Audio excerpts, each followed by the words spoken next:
Well, here we are once again. I am so honored that Chef Tyler Florence has agreed to spend some of his time with us. Truly, truly grateful, Tyler. You have always been so generous with your time and with me. And I talk about it a lot. Like you and I've known each other for a long time.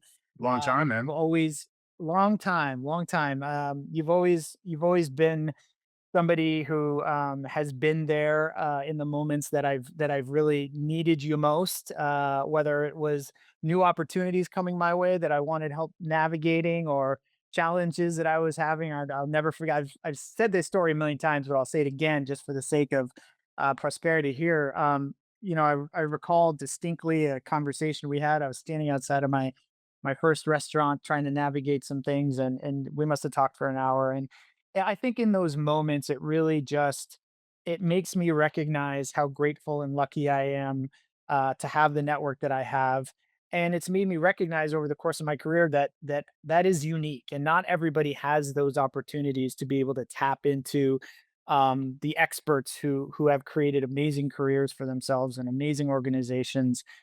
So I'm so grateful for that. But part of what we're trying to do with Magic, and I'll talk really quickly about the company just so people that are joining us today have some context. We're trying to democratize the knowledge of the best hospitality professionals and make it available to owners, operators, managers, and the workforce in this Mhm. business. I recognized early on as somebody that was owning my own establishments that it was really isolating, and then I was always kind of felt like I was out on an island trying to make the best operating decisions in the moment. And so through what we're trying to do at Magic, via our digital online community that's membership based, our forthcoming software, which is going to be a two-sided marketplace for the hiring solutions in hospitality, and a learning module system, an LMS that we're designing called Magic Academy, which will be a hospitality training and accreditation program. We want to teach folks that hospitality can be a career pursuit, and Mhm. so you have been one of those people in my life that has inspired this mission. And so I'm grateful to you for that. So thanks for joining us today. Well, listen, Matt, thank you so much for having me, and I'm really excited of what you're working on. You and I have been friends for, does it feel like 20 years? It If I say 20 years, feels is that like accurate? longer, but I I think know it that's probably that's accurate. in the It was 20 years though. 2004, somewhere in Yeah. there, right? Yeah. Maybe like 21, I 22 think that years, was the something like first time you bellied up to my bar was around 2004, 2006. I don't know, something like that. That's right, that's right. So I'm a graduate of Johnson and Wales University, so I was in Providence, and then your restaurant was just and your cheese shop and all of it was just so incredible. It was the one of the hottest restaurants in the country at the time, and I wanted to take an opportunity to go and say hi and meet you, but also because I was in town.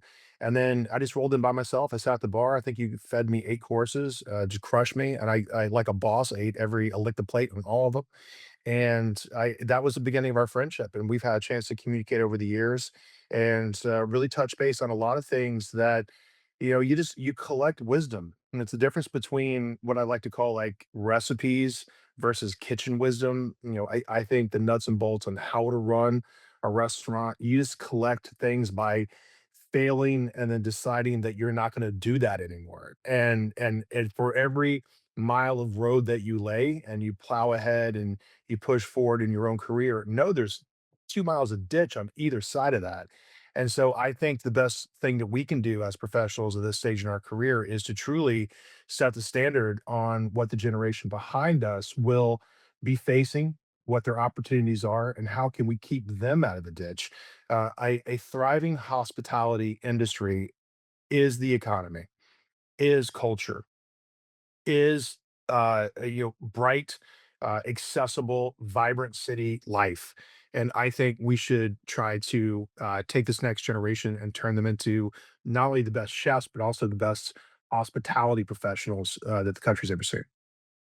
Yeah, I appreciate that so much. And you've always been somebody that's trumpeted that, and it's incredibly meaningful. And you walk the walk too, right? You're also the guy that's in your restaurants and jumping on the line when necessary and bailing out the team. And I know you're an incredible leader. I know you to be an incredible leader, an incredible culture builder.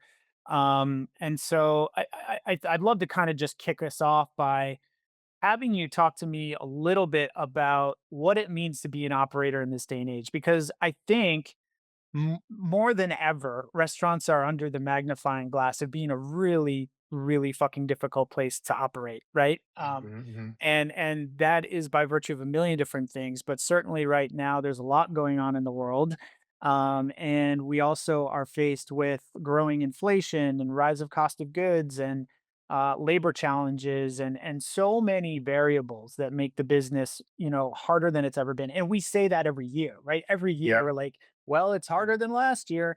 So tell me a little bit about what you're doing in this moment, watching the growth that you've had and the success that you've had and the scalability that you guys have had. Certainly, my guess is that it comes down to having really great people as a major component of that. But I'd Mhm. love to hear a little bit about what you're doing that you think is different in this moment.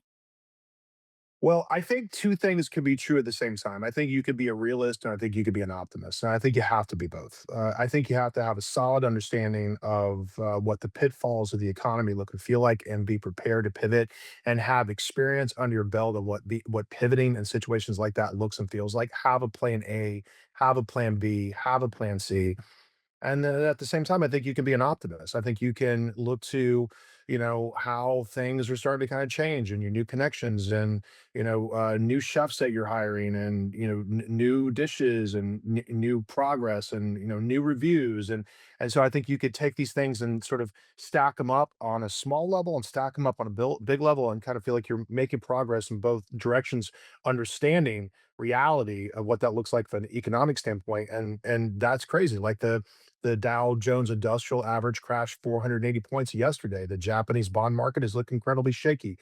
Those things are fundamentals for a worldwide recession, and that could happen.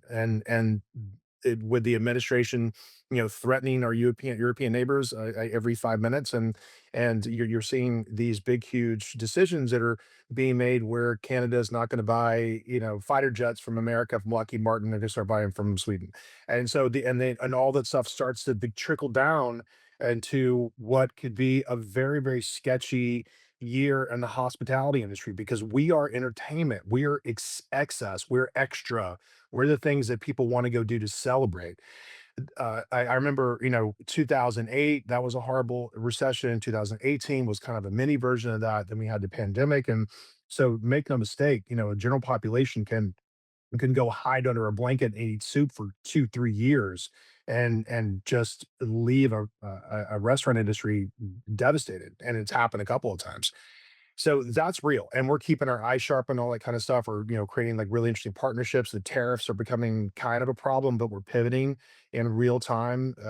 Trying not to pass all that down to the consumer. I mean, obviously, as operators, we had to eat too, and so and know that restaurateurs don't make a lot of money. Even if you've got a successful restaurant, it's not like I'm rolling in, like the dough on any level whatsoever. Making a modest living, but we also have a tremendous amount of overhead and an industry where 1 to 2% profit is considered a success.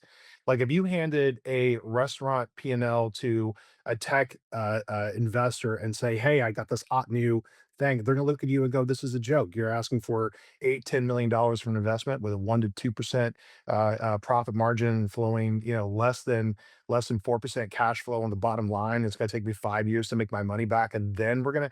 I'm like, "Yeah, no." So we're kind of in this weird thing.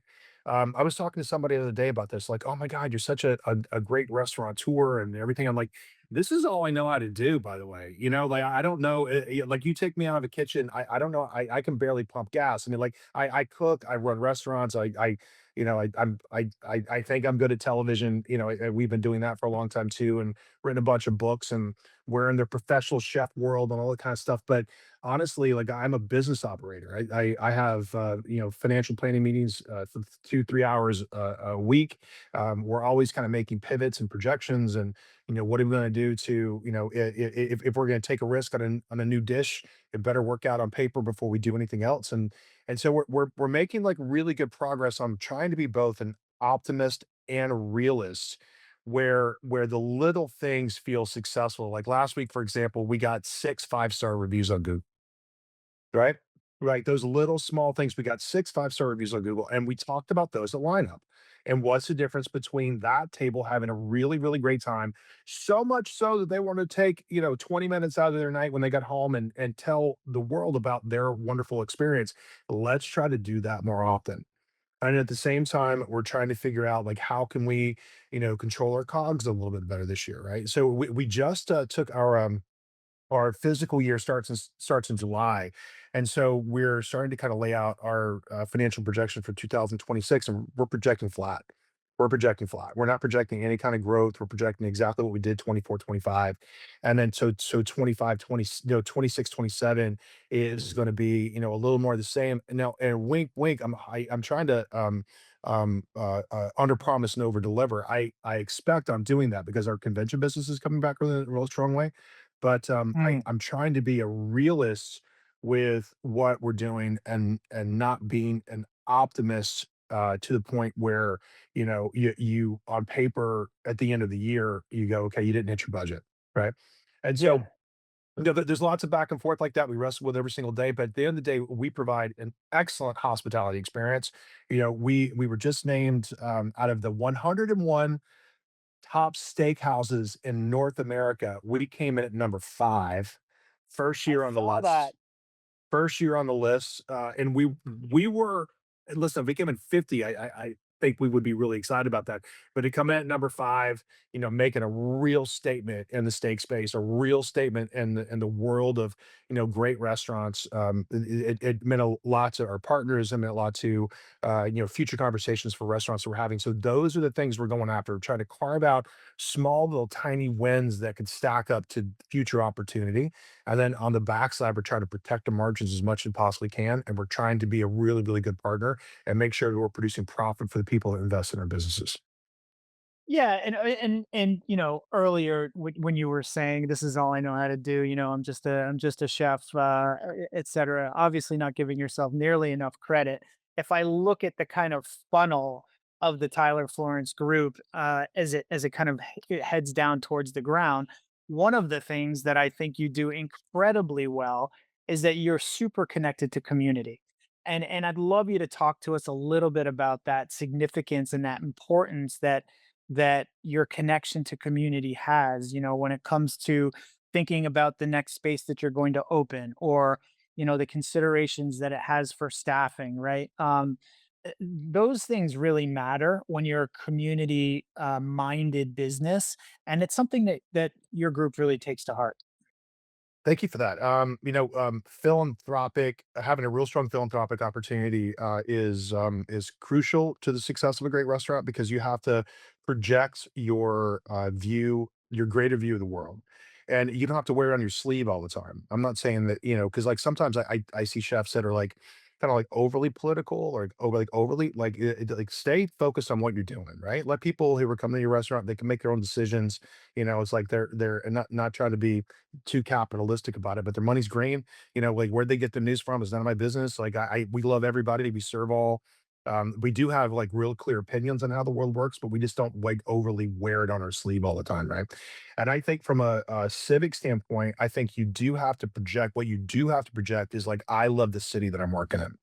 That's what you do have to project, right? And so we get these opportunities to take over these depressed communities or depressed like little sort of mini neighborhoods like Fisherman's Wharf, for example, in San Francisco, right? It's like that is we just got this huge new Ferris wheel, which has started to drive some traffic down there, but that is a relic of a 1990s tourism landscape where we just thought we're gonna take all the tourism and kind of gang them down to one area and give them some chowder and a bread bowl and make the most of it San Francisco. And it worked for a long time and then just doesn't, right? So nobody really goes down there anymore.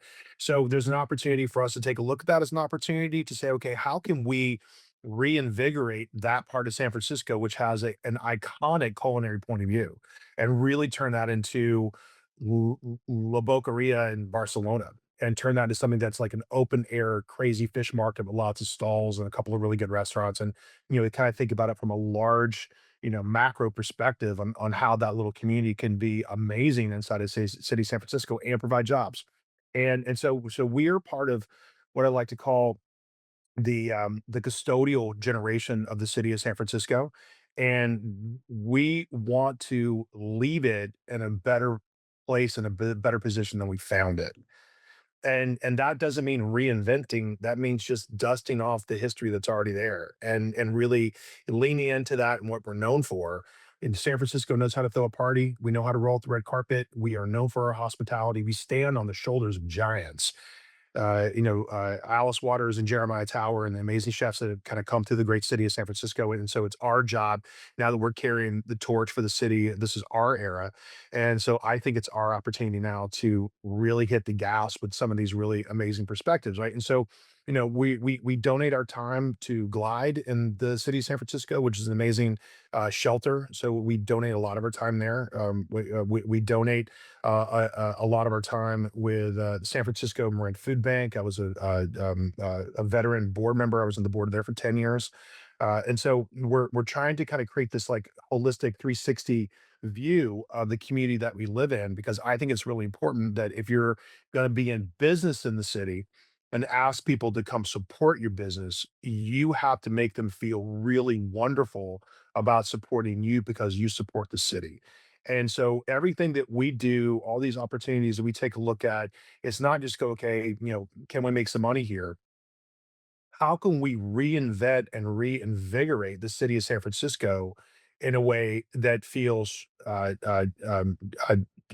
like uh, uh, you can create this like moment where you're this new opportunity for the world to really kind of take a look at that, put your foot forward in a way that's going to feel really amazing. So we're really excited about all of it, and the city's going to be, better for it. There's a great community of people here right now that are making these incredible contributions to the city, and it's kind of an interesting sort of civic experience, to be honest with you, right? I mean, kind of sit back and kind of watch this stuff happen in real time. Like this is the community that yeah, invented Uber, invented Airbnb, invented Apple, invented all these kind of crazy things. Like this is the city of incredible innovation, and so we are taking that as a perspective of us together and say, okay, how can we, you're like the Three Comma Club, like the billionaires that kind of live in the city, like collectively, like, okay, what are we doing with your money, man? You know what I mean? Like what are we doing, right?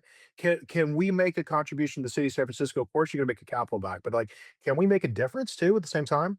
And so, like having this, like the philanthropic side of your decisions, like we want to make money, of course, because we're here to feed our family at the same time, but we're here to make a difference. And so, I think that is sort of a pretty wide view of making a difference from a city civic standpoint, for making a difference in your hiring practices to make sure that everybody has a chance to succeed in our restaurants, to being a great steward of the city of San Francisco as well. I'm on the board of directors of SF Travel. So we spent a good part of 2025 just trumpeting how wonderful the city of San Francisco is, and a couple of great stops. Went to London, and did a couple of really kind of wonderful dinners there, just like telling everybody how great the city is. We got the Super Bowl coming up week after next, which is going to be amazing. Yeah, And you so do with my pads, baby. Let's yeah, go. let's go, baby. Let's go, man. Let's go. So very, very excited about all that. So it's a really kind of wonderful time to be in the city, and we're very excited about the future. Awesome. You mentioned in there as one of the many things, hiring practices. I'd love to hear. I mean, because none of this is possible without an incredible team, and obviously you have done a great job building that team around you to be able to support all of these initiatives. Can you talk a little bit about, I think what you're seeing in the marketplace in terms of hiring, what you guys do at Tyler Florence Group surrounding retention. Like, how do you find good people?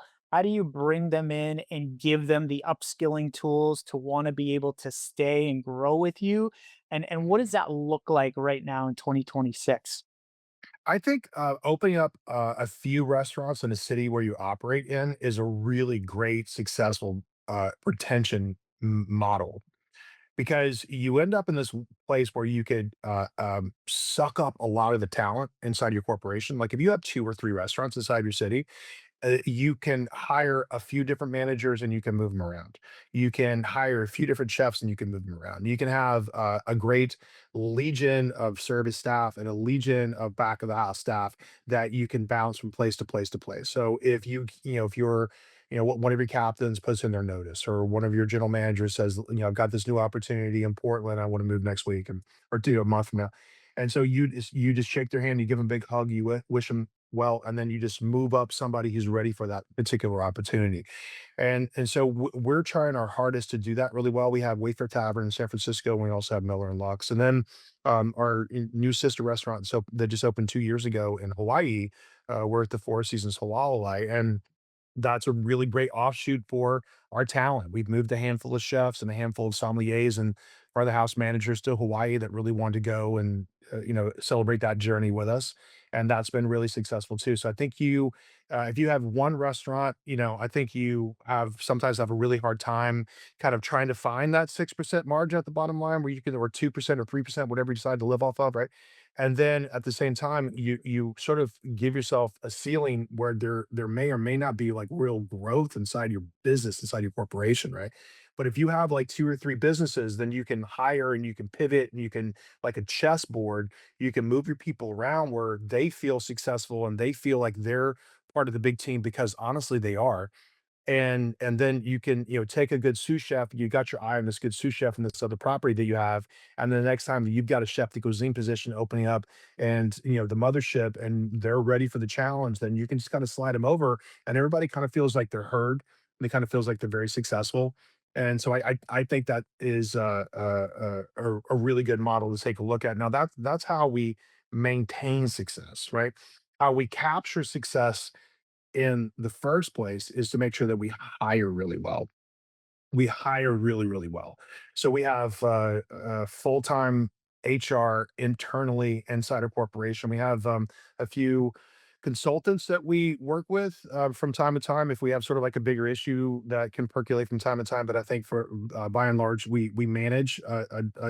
We the big problems never become big problems if they are controlled in a very smart way from the very beginning. And I think that comes from really good acute level of hiring.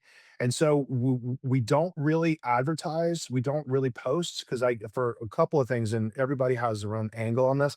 I always personally think it's a sign of weakness, right? So if you see on someone's Instagram account, it's like, hey, we're hiring, I think they're into the road. I think there's no other route other than just big, wide broadcasts that you're looking for people. And so we always network on the inside with our team members. We always network. We want to create a self-sustaining, self-policing workforce that people love to be in the restaurant, and they only want to be around other people that they want to be around. So we have this policy inside the restaurant where we'll give a $500 bonus if you can bring somebody in. Like, everybody's worked in other restaurants and know other people, and so I think that's a really good, really good, connecting the dots with other people in the community that we may not be aware of, and we've been really, really successful with that. And so we try to network really good hires. We do use headhunters from time to time if we're looking for kind of top tier management.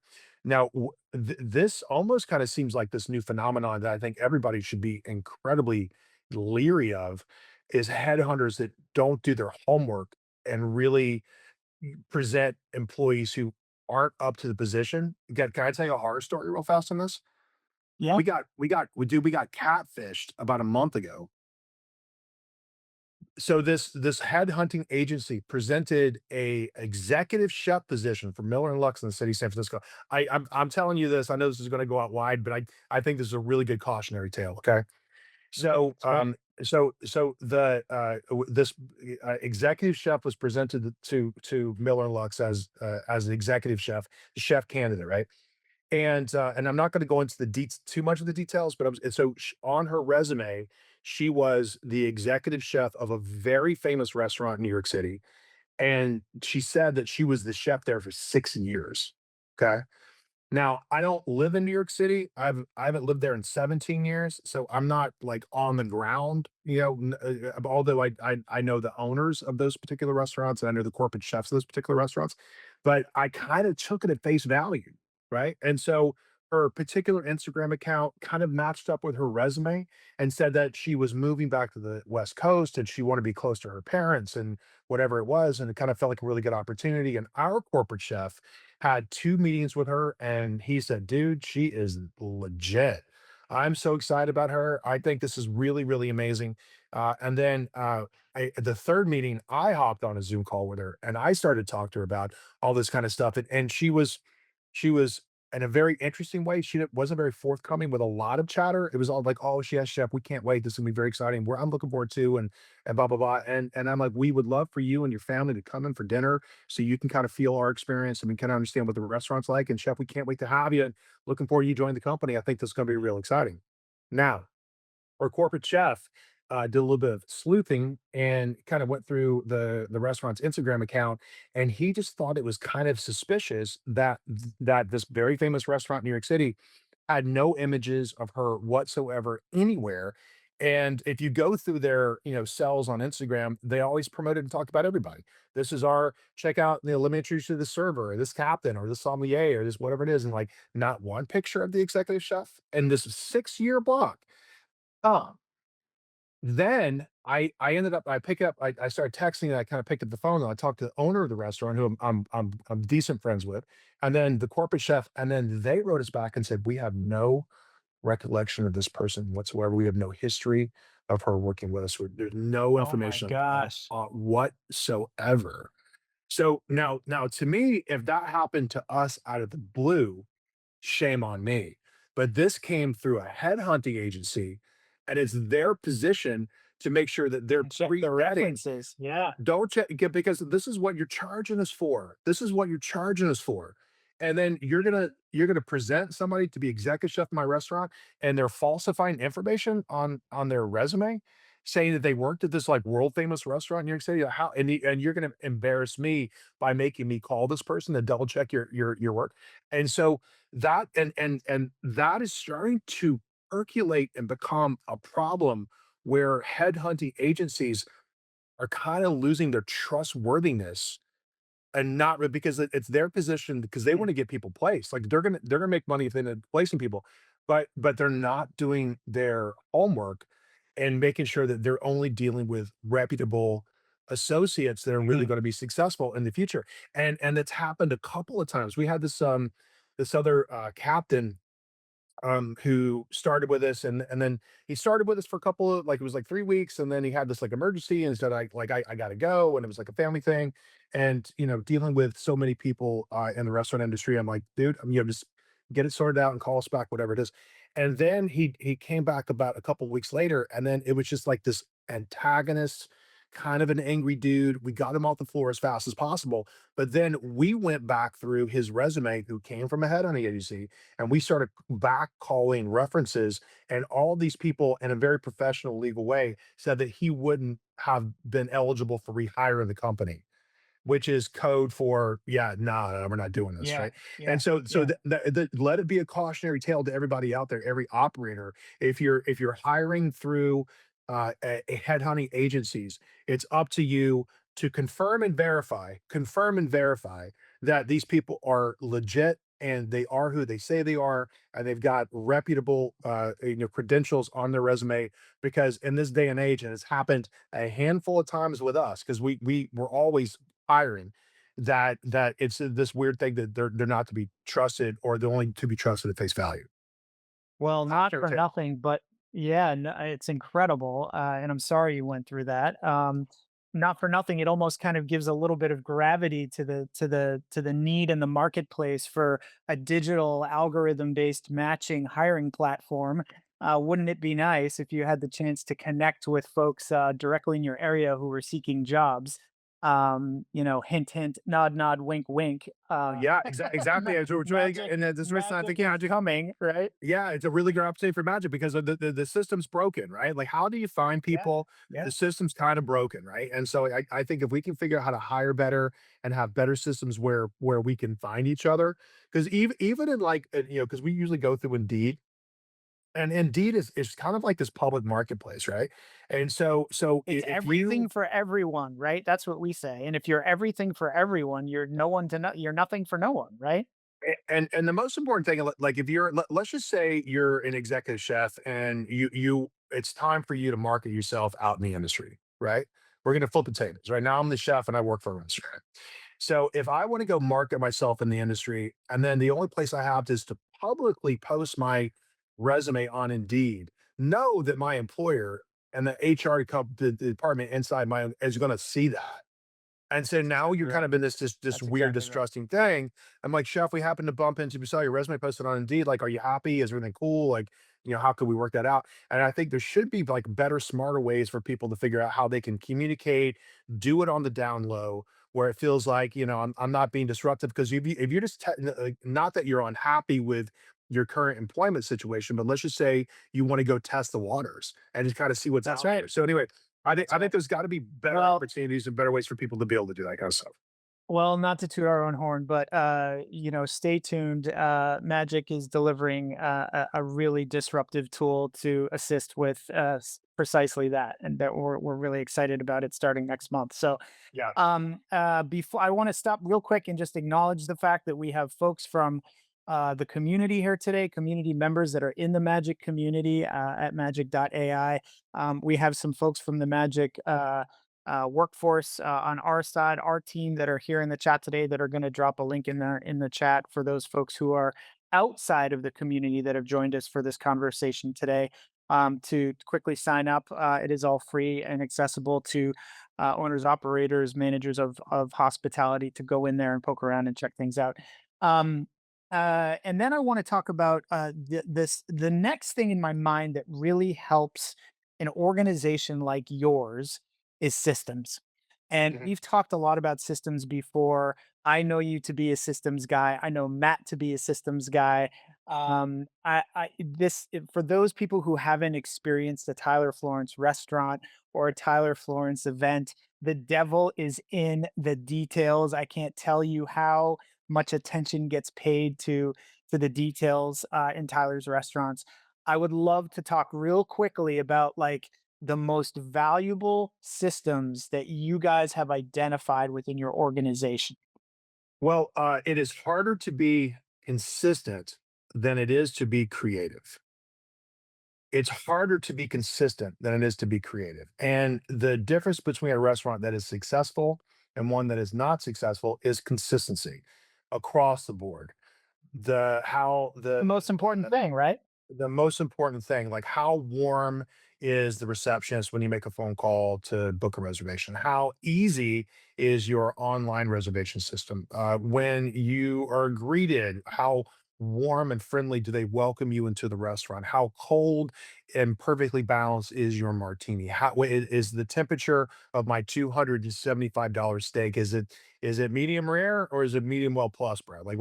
And so like for us, consistency is the name of the game, and it's how we establish our protocol for our systems. Is just to walk in the same great footsteps every single day. Like success is an accident once, and then after that, you have to record the process and then just walk in the same footsteps every single day.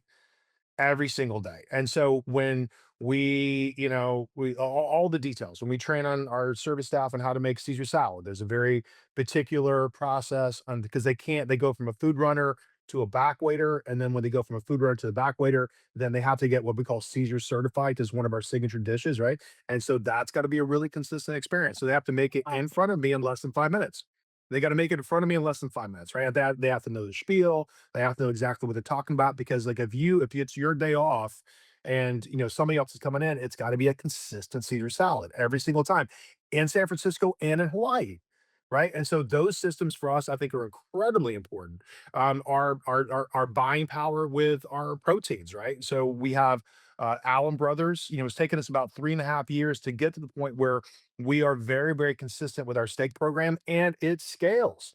You know, we have 2 restaurants now. We want to go to 5. Cool, right? Same 45-day dry age process you're going to get in San Francisco and Hawaii. You're going to get in Miami, or you're going to get wherever our next location is going to be.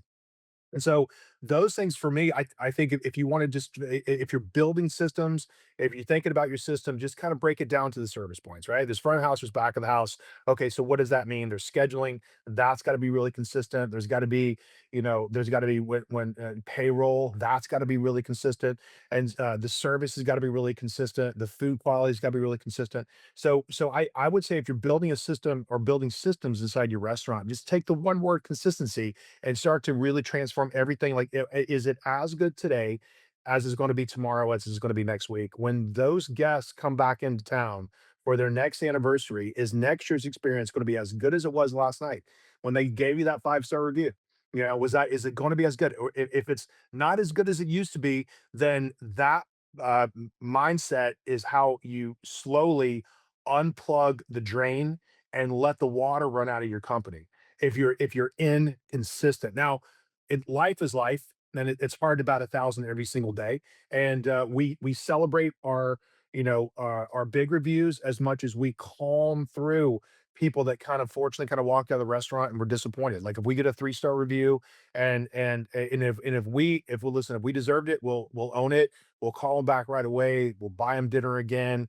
We'll buy their loyalty back and make sure that they, whatever we did that we're very, very, very aware of. And to the best of our ability, we're going to do less of that, and we're going to do more of the successful stuff. And so if we're taking this very organic process that's, run by, 140 people in the restaurant, and every single night you have a slightly different shuffle of the deck on whose night it is and who's here and who's the captain and who's your back waiter and who's on the grill and who's in, entremet and who's in garmage and who's in pastry and who's in the dish pit, right? And so every night it's like, well, they're off, they're here tomorrow, whatever. And so, but every person in the restaurant has to have the same mentality that tonight I'm going to make that tuna tartare the same way this other associate made it yesterday, and everybody knows the exact same recipe and how to make it, right? And that to me is like critical, right? Like if you are a creative chef, be creative, create your standards, create your bangers, create your hits, and then standardize the process where anybody on the station can make your signature dish with you or without you, and it's delicious 100,000 times in a row. That is the formula for success. You're talking a lot about food. You're making me hungry. I love it. Love it. Ah, To that end, let's talk for a second about menu engineering. I would love to hear from you about uh, menu calibration, right? Like if you had to yeah. choose, would you rather have a smaller menu with ruthless standards or a big menu that sells? Well, I think you got to set your parameters and your goals based on what margin that you want to come in at. Wafer Tavern has a lower check average, so we're probably $65 a head, $75 a head for dinner, maybe 80 on a weekend night. Lunch is generally about like 47 to $52 a head, and so we engineer a good 27% margin on our food on the way out the door. And then you start thinking through, okay, what do you want? You like, so our fried chicken is our big signature thing, our steak tartare, deviled eggs, our popovers, our green goddess salad. There's a couple of like real big mega hits on the restaurant that never in a million years would I change, because we did the homework, we perfected it, right?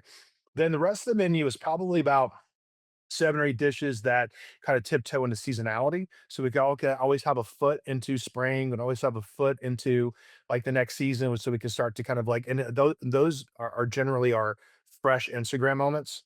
Right. So if we're, cause like, I don't, I'm sure you're under 8 feet of snow. It's spring here in Northern California already.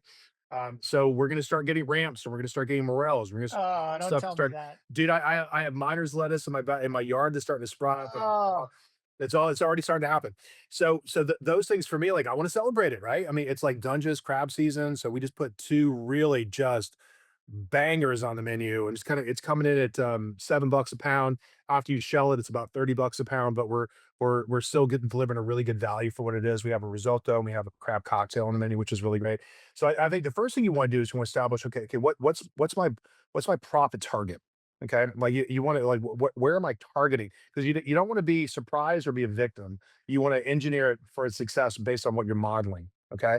And so with the steakhouse, for example, we have a higher food cost because our steaks are expensive, but we have a lower labor cost at the same time, right? Because the steaks kind of come in already pre-cut, already dry aged, fabricated off property. So that person that we're paying, 28 to 32 bucks an hour. This is California, right? Like we're not overly, those guys can show up at 2:30 in the afternoon, and have their station kind of prepped and ready to rock and roll to do 170 covers. So we're not we're so we're trying to keep the if you're going on a slightly higher food cost level, then you're doing something strategically to lower your labor model to have something because our steaks, all you get is put salt on, throw it in the broiler, and it's done.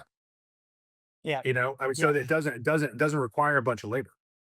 And what are the levers? Like, is this a combination of training and SOPs and like what does that look like? Because you've been somebody who is scaled, right? And so considerably. And so the questions that I start to get into are like, what breaks first when you're scaling? Is it food? Is it service? Is it culture? Is it leadership? Like what part of it is the most challenging to control?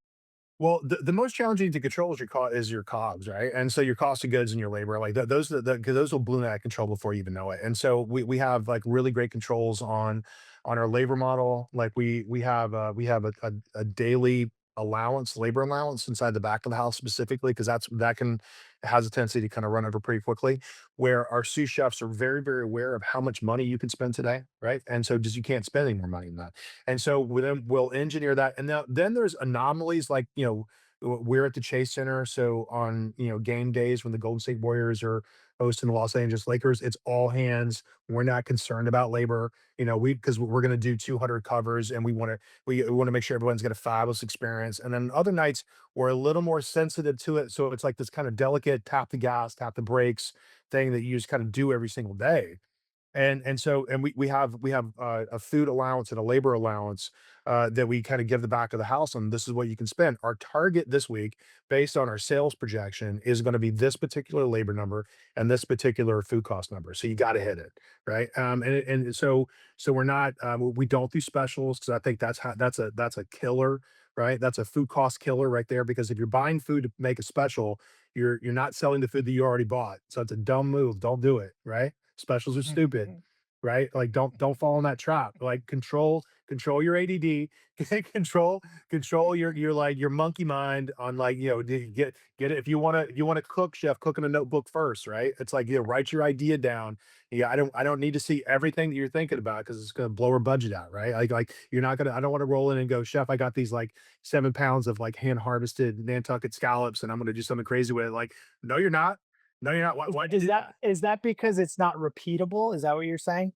No, because it's expensive and it's a waste of money, right? So if we've got Dover sole and we have ahi tuna from Hawaii and we have these things that we've already done the legwork from an R&D standpoint to perfect, and they're bangers, right? And people love them, regardless of what your new dish, you're not going to outsell the Dover sole. Forget it, right? You're just not going to, right? It's like it's hard to really outshine some of these big hits. So we put an enormous amount of thought engineering successful dishes. So if you're going to bring those in, so you're gonna split the sales of both my Dover sole and my scallop, and You're then and those particular cannibalizing yourself, basically. yeah, and there's going to be some waste, and it's like that, and so just don't do it unless we talk about it, unless it feels like like lobster season in New England, or if it feels like or it feels like Dungeness crab season in San Francisco, like or if it feels like white truffle season around the world, or it feels like porcinis, or it feels like something that feels like we're gonna, or if we've got great protein partners all over the world, like if we get an allotment that we get probably 2 or 3 times a year from Australia. We'll get, because they'll process some of their aging bulls, so they'll have, like, purebred, Koroge, Wagyu cattle that are, grass-fed and then grain finished, and they're older. which is really kind of interesting. So we'll get a special allotment of, some of those carcasses. Like we're going to celebrate that for sure. Like we're going to buy extra because that'll be something that we'll kind of blow out. We're doing beef Wellington for Valentine's Day, right? So we're gonna buy deep on tenderloin and really kind of blow that out. But other than that, I think one of the things that you can really kind of control your food costs on and control your labor costs on too is just to really kind of focus on your core. Shut up and play the hits. Yeah. Shut up and play the Yeah. hits, right? Well, And so and it's so yeah. hard though, right? Because we are an industry built on people that are wildly creative, right? You mentioned ADD. I mean, that certainly plays a role, right? We have to juggle a lot of things at a single time. Um, and yet I think a lot of chefs, operators, owners, they confuse kind of loving the chaos with loving the work, right? Where do you see leaders mistake passion for hospitality, with addiction to disorder, right? Like, Well, because you always got a new idea. You've always got some like, hey guys, I have this crazy idea and let's go and blah blah blah. Right now, that being said, because I could be a victim of that because I'm sure some of my team members are going to watch this and go like, Chef, you do that does every day. The difference is honestly like I'm monitoring the minutia, right? So I'm monitoring the flow. Like so, there's God, to get into the sausage of it all. Like there's a condiment that we have on our oyster presentation, for example, right? So we're a steakhouse, and I love the squidgy texture of cold veal jelly. I love it, right? So it's like oh yeah, okay, you got a okay. great deep like veal stock that gets jellified Yeah, from yeah for when it chills down, just and so shake it. yeah. So if you season that with lemon juice, salt, and green peppercorn, it's fucking delicious, right? Mm, And it's delicious on an oyster, right? It's really great. So we have this like condiment of like chilled green peppercorn veal jelly as our presentation for our oyster, and it might be a little too avant-garde for everybody else, right? And so our new thing is we're going to do a green tea jelly, where we're utilizing our scraps from our Dover because we trim all the head and spine and all those really great like connective tissue pieces that give you really good collagen. Viscosity, And yeah. so yeah, really good viscosity cut. So now we're making a new one, and so we've been R&Ding that this week. So we're always kind of in transition if like something's working or not working, and so we're like my thing, or I really want to get and I'm patient with it, right? So if it takes me 6 months to get a new prime rib on the menu that we're kind of working on. Again, it's going to be Australian Wagyu. That it's not an accident. I don't change the tone every day. I set an agenda. We have an R&D like session. It could take a couple of weeks. It's price and pipeline because that's a real deep consideration for a menu change. And then we strategically make a big statement, right? And I think it's like the slow seepage of soft cash that it's like, I'm gonna go to the farmer's market and I'm gonna bring back a bunch of stuff. No, you're not. No, you're not. Right. And like I like Yeah, going to the farmer's yeah, market, don't get me yeah, wrong, but you're not gonna blow, $300 a week at the farmer's market, kind of bringing back the stuff that's gonna die in the walk-in tomorrow. You're just not, yeah, right? yeah. And so, but unless it's like we're not gonna go by and like, oh, that looks really great and that looks really great. And I'm gonna make it up. Unless if it's strawberry season, let's go, chef. Let's go. Let's do something really kind of wonderful. And we're gonna price and pipeline. That's the next consideration after creativity is price and pipeline, right? Like, can we get it, and what's the price that we can get it for? And if it feels like a good solid model, and the staff loves it, and it's a hit, let's go. But I think one of the biggest controls that you can do inside of a restaurant is just commit to the dishes that you have. And if you feel like you want to be creative, because I am a creative, I'm an artist, I'm a creative. I never leave anywhere without my notebook in my hand because this is where I this is my first filter. My notebook where my brain says, "Oh, wouldn't it be fun if we blah blah?" Blah?" I'll write it down, right? I'm not going to lose it because, and I may not do anything with it this season, but promise you I'm going to do it next season, right? And so that kind of thing. And so like I think it's really important to make sure that you've got a really good solid foundation on why you're gonna make decision to put a dish on the menu, right? Why are we doing this, right? And so it's not just because you love it or because the season dictates that it's at peak. It may be irrelevant, right? But if you put something on the menu, it's got to be a good solid business decision first and past creativity, because I love your creativity, but it's got to make a really good, solid business decision, and you have to be flexible. Well, and some of it comes from the place of wanting to feel like you're continually providing new ideas to the guests too, right? And so that's that challenge. It's a balance, I would imagine. We've actually got somebody in here who just brought up a great question, which is this is an operator that has a long running menu that's very large. They want to reduce, but they have trouble balancing reduction with guest satisfaction, right? So how do you make that move? Is it based strictly on numbers? Is it a balance that you have to hit? Like what's the ideal scenario there? I'll give you one of my favorite stories ever. You ready? So Wayfair Tavern, when we opened up in 2010, in my mind, I'm like, okay, we're Balthazar, we're an American Balthazar in San Francisco, right? And so Keith McNally is a mentor of mine, he has 37 items on his menu. Right now, if you pull up a Balthazar menu, probably pretty close, but generally it's around 37 items on the menu, right? And it's big. There's lots to choose from, but like little carve outs and little bursts and little like frames and all kinds of great stuff. There's a plot de jour, and then there's a robust raw bar, and then there's main plates and salads and all kinds of great soups, all kinds of great stuff, right? So my first menu at Wayfair Tavern was 37 items. It was big, big, right? And it worked for a couple of years. It worked for a couple of years, and the wildest stuff on there. We had frog legs, and we had, like foie gras, and like we had all kinds of crazy stuff, right? And then 2014 happened, and we started to see this escalation both in labor expenses and also our cost of raw goods were starting to just inflation was creeping in, right? So everything was starting to creep up a little bit. And as an owner and my partners were going, our distribution is starting to shrink a little bit. What's going on? Sales is strong, right? And where's this money going, right? And so we started to take a look at all the things that we're selling, and then I had this like crazy notion, right? Let's take a look at our POS system and let's get a P mix on everything that we're selling. Let's just take a look at this stuff and let's see what's hot. Fried chicken, burger, deviled eggs, steak tartare, and a couple of other things on the menu. Were 20% of our menu was driving 80% of our sales. And Yes. so then we just said, okay, this is And going to that's be how we want it to controversial. be. Well, for sure, for sure. And so the answer the guest question in there, go through your point of sale system, get a P mix of what's selling, and then with a fearlessness, cut your menu down. Get a smaller piece of paper, bigger font, whatever it is, and just focus on the things that they're selling, because your fan base are really going to dictate the success of the restaurant, and numbers don't lie. Numbers don't lie.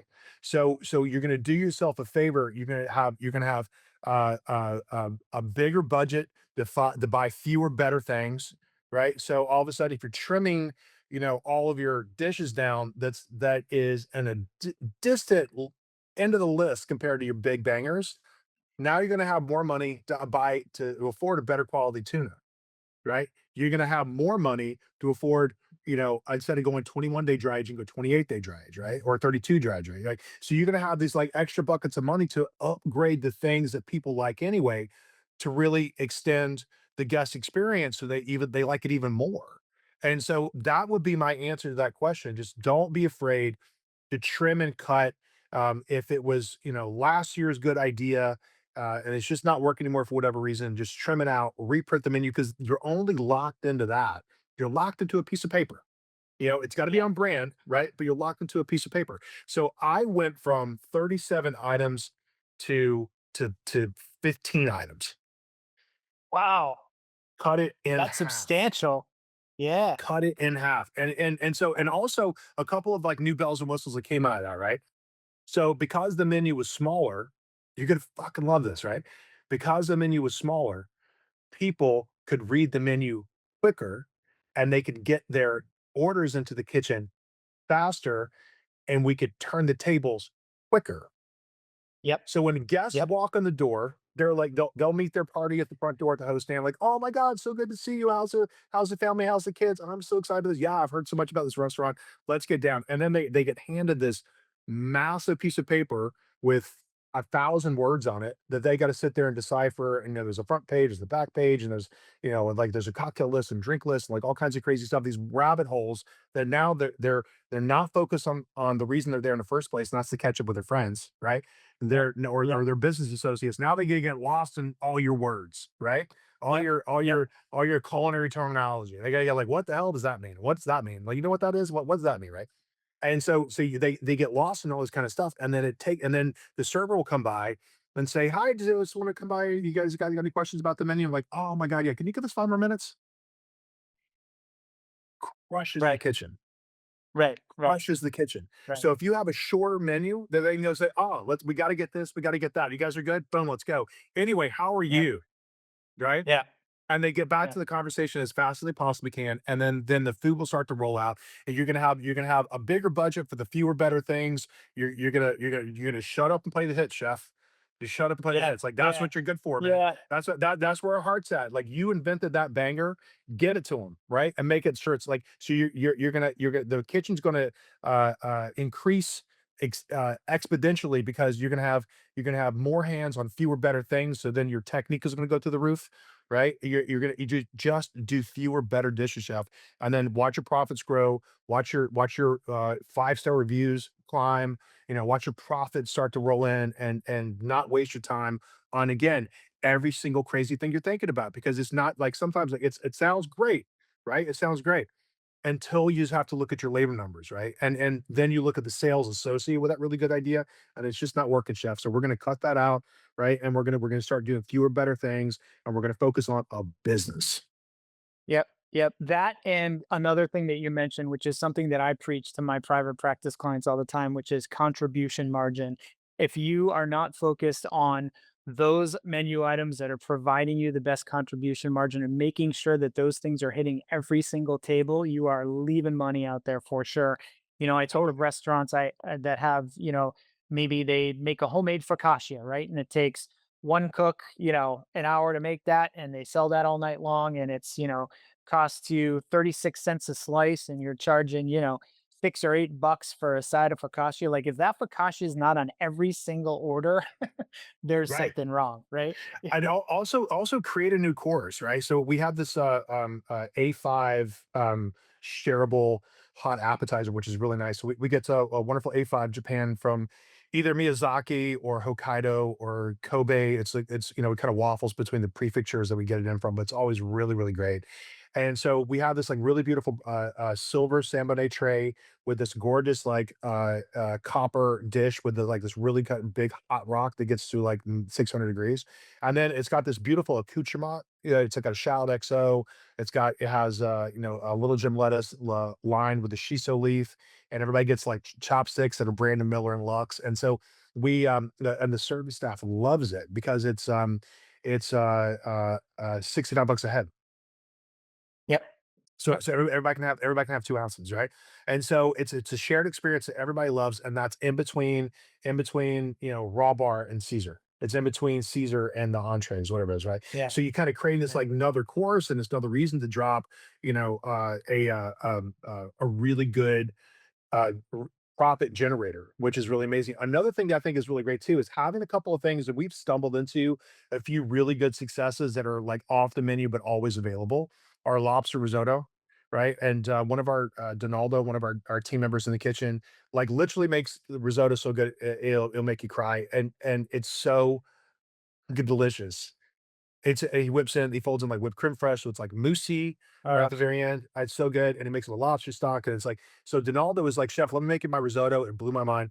And so we have this other thing where it's like because if the service staff they're reading the table, and there's an opportunity because you're not trying to fleece them, you're just trying to like show them a good time, man. Like I want to blow you away with some great stuff, and if I can throw another entree in this that's shareable, right? At the same time, so you got some add-ons, which are really kind of fun. And so we cross-utilize the lobster and the shrimp for the shrimp cocktail. So you can get the lobster as a risotto to split, but you can also get the lobster, a half lobster, and our shrimp. We can get those broiled and they're finished with the shellfish butter table side. So you can have like a couple add-ons if you want to surf and turf and that kind of stuff. So we got some mechanisms to really kind of jack up our check average. And so in San Francisco, it's 185 to 205. Like it kind of fluctuates. We got a really nice high check average. It's a little lower in Hawaii because most of those tables kind of come in with their children. So it's a little lower, but that we've hit our, our model, right? We are a Yeah. luxury steakhouse. We're 200 bucks a head. It's like, and once you get into like the 2 and 3 star Michelin experience, so it's like 350 a head. I think that's kind of it's a different value proposition. But I think 200 bucks a head, I think our particular target market and where we're going for. We also have our burger.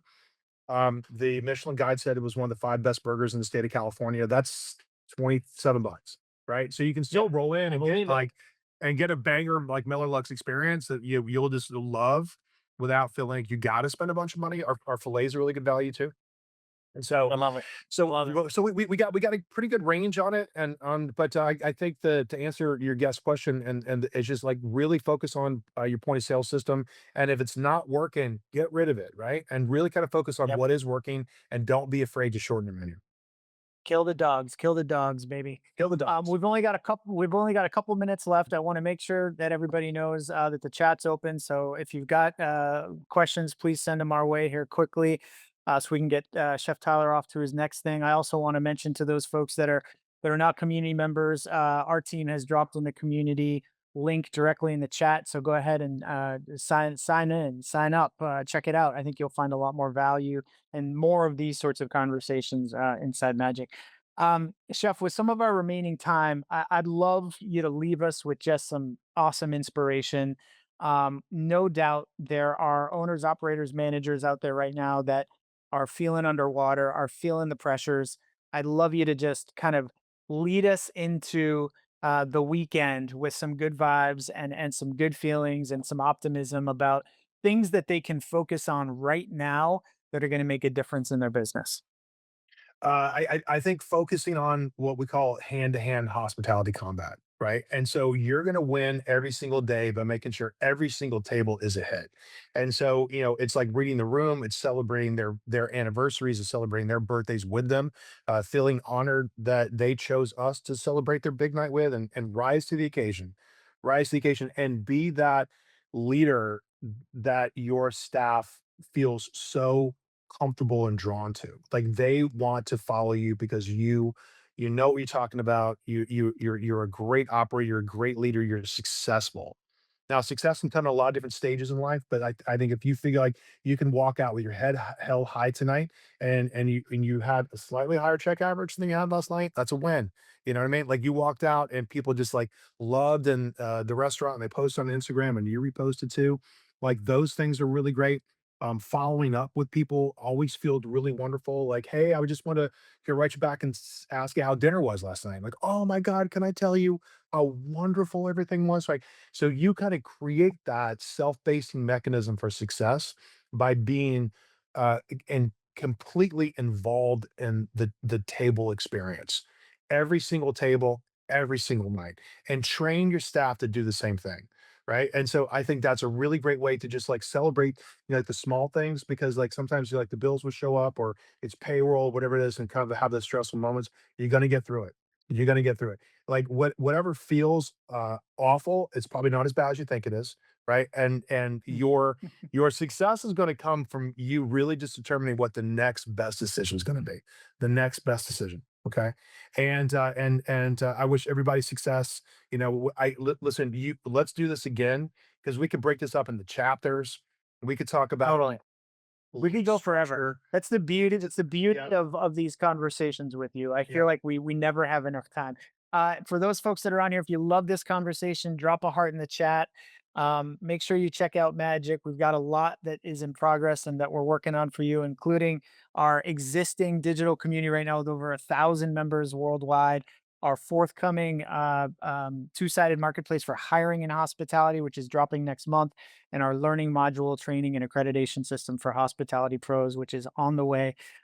Chef Tyler Florence, I can't thank you enough for giving us more and more of your time all the time. It is lovely to see you. I wore my Triumph hat for you today because I'm There you go, planning man. There you go, a bud. Yeah, cross there you go. country motorcycle trip this summer. So I'm going to come harass you on my bike. I will Please see do. you in South Beach for South Beach Yeah. Food and Wine next month. Yeah. Yeah. Where else can we find you? What are some fun things you got popping off here pretty soon? Gosh, come see us in San Francisco. Come see us in Hawaii. We're at the beautiful Four Seasons Resort Hawaii. We're on the Kona side of the Big Island. We just got named best restaurant on the Big Island, so we're very excited about Where's that. the guest chef invite? Let's go. What are we doing here? Let's go, man. Let's go. I think this is really great. And anything that I can help you to support your new venture, I'm your kidding. I'm kidding. I'm kidding. well, but best of luck with everything, man. I'm super excited for Thanks. you. I've known you forever, and your stick to itiveness and your grind is so infectious. It's so infectious, right? And I love. I feel proud to know you, your wife and your beautiful boys. You know, like all that. You're a big family guy. We love that. Big family So guy, best, just like you. Yep. yeah, best of luck with everything, my friend. Love you. Thanks, man. Thank you so much. Love you too. Tyler Florence, thank you so much. Everybody, thanks for joining. We'll see you next time.